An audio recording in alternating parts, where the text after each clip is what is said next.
Maya. And I'm Darren. And we are half of the team that worked on this project a couple years ago, where we looked at the capabilities of digital printing on top of traditional art media.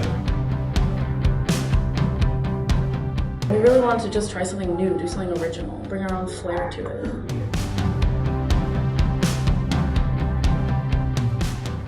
Well, basically, we started out with 3 types of traditional media. So we had watercolor paint, gouache, how do you pronounce it? Gouache. Gouache. Gouache.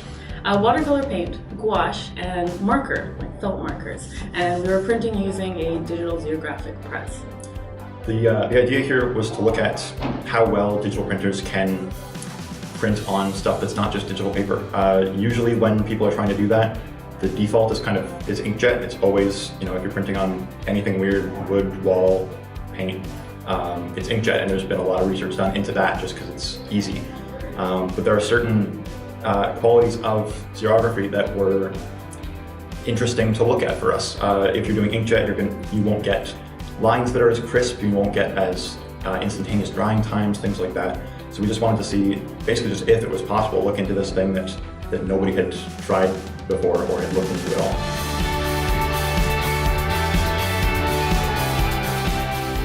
Well, I mean, you can start out by saying we were really pleased. Yeah, it turned out perfectly. really well. It looked really interesting. An important thing to note is that we didn't have a really traditional hypothesis. Like, with things that have been tested a ton before, and not to disparage other projects, but a lot of the things that people are testing are consumer products, and we know that conductive inks conduct, and we know that fluorescent inks fluoresce.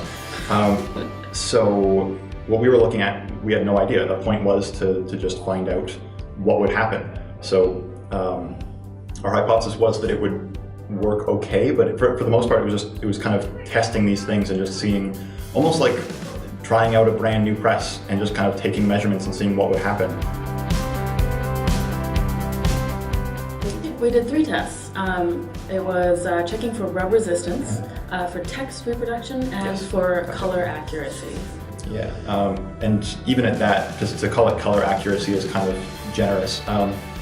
What we were trying to do is, we had a test form that you can see in our report that had a bunch of printed segments that would get printed down the side where we had colored things in with watercolor gouache and stuff, just to kind of see how well cyan watercolor would look next, or how well it would, how good it would look next to the actual printed toner product, and then how well overtones would work. And again, since we didn't know how transparency would work, it was kind of this total guess. And like we say, it turned out really well because it looked fantastic visually. Was it accurate? No, not at all. No. Probably not especially repeatable, or at least not very consistently repeatable.